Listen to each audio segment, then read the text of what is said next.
I can do better than a guy like you, she boasted. So I didn't argue and moved on. Now she's desperate, replaced, and seeing what better really looks like. Hey viewers, before we move on to the video, please make sure to subscribe to the channel and hit the like button if you want to see more stories like this. Thanks. I'm Alex, 34, an IT specialist. For 5 years, I poured everything into my relationship with Emily, 32. We met in college, bonded over late-night study sessions, and built a life together. I thought we were solid. I supported her through 2 layoffs, even turning down a better job in another city because she wasn't ready to move. I cooked dinners, planned weekend getaways, and listened when she vented about her office drama. Looking back, I see I was her rock, but she saw me as her doormat. Last year, things shifted. Emily started staying late at work, claiming team projects. Her phone buzzed constantly, and she'd angle it away, laughing it off as work group chats. I trusted her, why wouldn't I? Then, one night, I borrowed her laptop to fix a glitch. A notification popped up from a group chat labeled Work Besties. Curiosity got me, and I clicked. My stomach dropped. Screenshots of our texts, my goofy selfies, even a photo of me cooking dinner, captioned, Alex's boring-ass routine LOL. Her coworkers chimed in, mocking me as Mr. Safe. Then I saw messages from Jake, her coworker, flirty, suggestive, outright disrespectful. When's your boy toy gonna figure it out? He wrote. She replied, he's too clueless, I'm living my best life. I scrolled for an hour, heart pounding. She'd been cheating with Jake for months, sharing our private moments to humiliate me. I remembered the nights I stayed up helping her rewrite her resume, the times I skipped my own hobbies to drive her to interviews. It felt like a knife twisting. I didn't confront her that night. I needed to process the betrayal, the public humiliation in that chat. I wasn't just cheated on, I was a punchline. The next evening, she came home, all smiles, acting normal. I waited until she was on her phone, giggling at another message. I said, Emily, we need to talk. She rolled her eyes, already defensive. What now, Alex? Another one of your serious talks. I saw the group chat. You and Jake. The screenshots. Everything. Her face froze. Then she laughed, cold and sharp. Oh, so you're snooping now? Real classy. You've been cheating, I said, voice steady despite the rage. And you've been mocking me to your friends. She crossed her arms, smirking. You know what, Alex? I can do better than a guy like you. Jake gets me. He's exciting, ambitious. You're just complacent. I deserve more than this boring life. I stared, her words burning. So you're choosing him? Obviously, she snapped. I've outgrown you. Jake's going places. You're stuck in your little IT world, cooking dinners and whining about trust. I nodded, swallowing the urge to yell. Okay, Emily. Then go. She blinked, like she expected me to beg. That's it. You're not even gonna fight for me. There's nothing to fight for, I said. You made your choice. She scoffed, grabbed her bag, and walked out, muttering, you'll regret this. I heard her car peel away. My phone lit up minutes later, group chat notifications. She'd posted, finally free from Mr. Boring. Time to live, with a selfie of her and Jake at a bar. Her friends cheered her on. I blocked them all. Her, Jake, the whole toxic crew. The silence that followed was deafening, but I wasn't going to chase someone who made me a joke. That night, I sat in our apartment, half empty now, her stuff gone. The betrayal stung, but her smugness, that smirk, burned worse. I could have screamed, called her out, exposed her to our mutual friends. But what would that solve? She'd twist it, play the victim. Instead, I packed my essentials, left the keys with the landlord, and crashed at a buddy's place. I didn't know her as seen. The next day, I changed my number, deleted my socials, and started fresh. No posts, no rants, just silence. I wasn't running, I was done. Emily didn't deserve my energy. I spent hours replaying her words. I can do better. Fine. Let her try. I focused on what I could control, me. A week later, my phone buzzed with a new voicemail from an unknown number. It was her. Alex, hey. I might have overreacted, she said, voice soft, calculated. I miss our talks, you know. Jake's great, but it's not the same. Can we meet up? I listened, jaw tight. She wasn't sorry, just testing the waters. I remembered her group chat, her boasting about doing better. I texted back, short and cold. Not interested. Don't contact me again. Then I blocked the number. Her friends started messaging, probably at her urging. "You're being harsh, Alex," one wrote. "She's going through a lot." I didn't respond. Her sister called, voice dripping with attitude. "You think you're too good for her now? She made a mistake, grow up." I hung up mid-sentence. Their entitlement matched hers perfectly. I didn't engage. No arguments, no explanations. I was done being her safety net. I moved to a new apartment in a nearby city, closer to a job offer I'd turned down years ago for her. I reached out to the company, landed an interview, and started rebuilding. Every step felt like peeling away her poison. I wasn't going to let her betrayal define me. The weeks after were brutal. I'd wake up at 3 a.m., replaying her words, the group chat, the betrayal. I'd given her everything: time, support, love, and she'd turned it into a meme. I remembered moving to this city for her, skipping a promotion because she needed me close. I believed we were building something real. Now, I questioned everything. Was I really that boring? Had I been blind? I started therapy, something I'd never considered. My therapist, Dr. Qley, helped me unpack the anger, the self-doubt. "You didn't cause this," she said. "Her choices reflect her, not you." It was hard to believe at first. I'd lie awake, wondering if I could have been exciting enough to keep her. But slowly, I saw it. Emily didn't want a partner. She wanted a prop. I threw myself into work. The new job was a senior IT role, better pay, more responsibility. I liked the challenge, the late nights coding, the team that respected me. I picked up hiking, something Emily always mocked as pointless sweating. The trails cleared my head. I'd stand at a lookout, city lights below, and feel a flicker of peace. I wasn't Mr. Boring. I was just me, and that was enough. Mutual friends reached out, some clueless, others curious. One, Mike, met me for coffee. "Heard about Emily," he said. "She's telling everyone you overreacted, but..."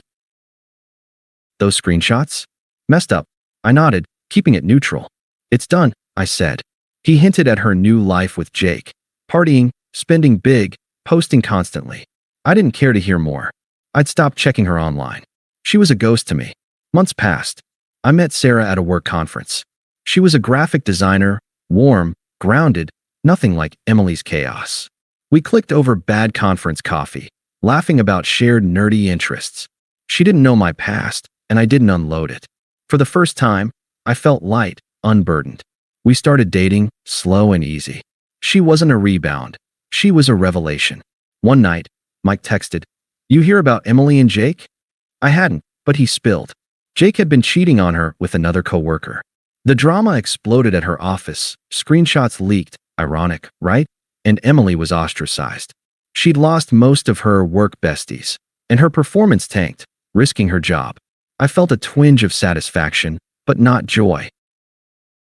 Her karma wasn't my victory, it was her consequence. I kept moving forward. Sarah and I grew closer. I proposed 6 months later, nothing flashy, just a quiet moment in a park we loved. She said yes, and we started planning a life together. I bought a small house, a fixer-upper in a quiet suburb. It felt like a fresh start, a place to build something real. Then Emily resurfaced. A new email. "Alex, I messed up. Jake was a mistake. I see now how good you were. Can we talk?" I deleted it. Another came days later, longer, needier. "I'm not okay. I need you. Please." Her tone was shifting, less calculated, more desperate. I didn't reply. Then her mom called, voice shrill. "You're heartless, ignoring her like this. She's suffering." I said. She made her bed and hung up. Her sister showed up at my old apartment, according to my former landlord, demanding to know where I'd gone. I was glad I'd vanished. The attempts escalated.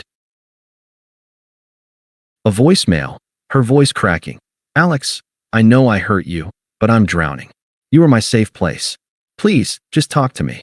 Then, days later, another, angry. "You think you're hot shit now? You'll never be better than me." That one made me laugh. Her mask was off. I blocked every number, every email. Sarah noticed my tension, but didn't pry. I told her the basics, and she just squeezed my hand. "You don't owe her anything," she said. She was right. I focused on my house, my job, Sarah. The pain faded, replaced by clarity. Emily hadn't outgrown me. She'd underestimated me. I wasn't her safety net anymore. I was free. Months after Emily's last voicemail, I heard more through the grapevine. Jake, her exciting coworker, wasn't just cheating. He'd been juggling multiple women at their office. Someone leaked texts to HR, and the fallout was brutal. Emily wasn't fired, but her reputation tanked.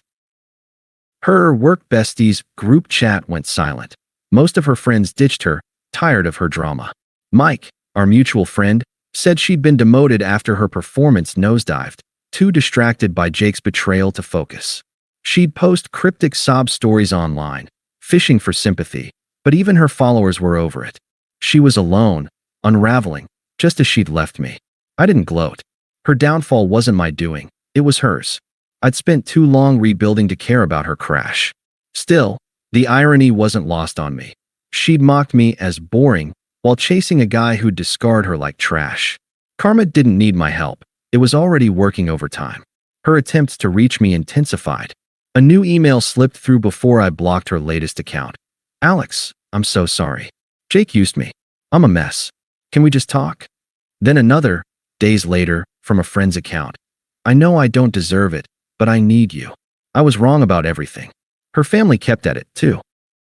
Her mom left a voicemail, voice dripping with guilt. You're cruel, Alex. She's lost everything. I deleted it. Her sister texted from a new number. You're pathetic, ignoring her like this. I blocked that, too. Their desperation mirrored hers. Pushy, entitled, toxic. I stayed silent. Engaging would have dragged me back into her chaos. Instead, I focused on my life. Closing on the house, planning with Sarah, thriving at work. Emily's consequences were her own. I wasn't her savior anymore. Her attempts didn't stop. One evening, I got a call from a random number. I answered, thinking it was a work client. It was Emily, voice shaky but rehearsed. Alex, please don't hang up, she said. I know I screwed up. Jake was a mistake. You were everything. I see that now. I kept my tone flat. You saw what you wanted back then. You chose it. We're done. But I'm not okay, she pressed, voice cracking. I lost my friends, my job's a mess. I miss us. Our nights, your cooking. I was stupid. Can't we just meet? You said you could do better. I replied, echoing her words. Looks like you tried. This isn't my problem. I hung up, heart racing but steady. Her hypocrisy was glaring. She'd mocked my stability, now begged for it. A week later, she showed up at my old apartment complex. My former neighbor texted me, confused. Some girl and her mom were here, asking for you. Seemed upset. I thanked him, glad I'd moved. Then came a knock at my new place one Saturday. I opened the door to Emily, her sister Tara hovering behind, arms crossed. Emily's eyes were red, but her posture screamed defiance. Alex, we need to talk, Emily started. I know I hurt you, but I'm hurting now. You can't just erase me. Tara jumped in, voice sharp. You're acting like a child, Alex. She's trying to fix this. Be a man and hear her out. I leaned against the doorframe, calm. You humiliated me, Emily. You posted it for everyone to see. You don't get to waltz back now that your better blew up. This, I gestured between us, is over. Has been for a year. Emily's face twisted, tears mixing with anger. You think you're above me now? I made one mistake. One. I said, voice even. You made a choice. Live with it. I closed the door, ignoring Tara's shouts about my ego. Days later, a final voicemail came, her voice raw, unhinged. You're nothing, Alex. You think you're happy without me? You'll crash, and I won't be there to save you. I laughed, hearing her true colors, same smugness, different mask. I blocked the number. Her family stopped calling. The silence was my victory. Last month, Sarah and I hosted a housewarming party at our new place. Friends, co-workers, laughter. It was everything my life with Emily wasn't. Mid-party, the doorbell rang. I opened it, and there was Emily, dressed up but looking hollow, eyes darting nervously. Alex, she said, voice small. I heard about the party. I needed to see you. I'm so sorry. I was wrong about you, about us. Can we talk? Please. Guests turned, whispering. Sarah stepped beside me, hand on my arm, curious but calm. I looked at Emily, feeling nothing, not anger, not pain, just indifference. You said you could do better, I said, voice steady, loud enough for others to hear. I believed you. So I did better too. I nodded toward Sarah, who smiled softly. This is my fiancé, Sarah. This is my life now. You're not part of it. Emily's face crumpled. But I love you, Alex. I messed up, but we had something real. No, I said firm. You had a game. I was the one who loved you. That's over. You're irrelevant here. She opened her mouth, but Tara, lurking behind, grabbed her arm, muttering, "Let's go, Em." Guests stared as they left, Emily's head down, humiliated. I shut the door, feeling lighter than ever. Sarah squeezed my hand. "You okay?" she asked. "Never better," I said, and meant it. The party resumed, laughter louder, my life fuller. Emily was a ghost, a lesson I'd outgrown. Thanks for watching. Make sure to subscribe to the channel and hit the like button. What do you think about this story? Share it in the comments.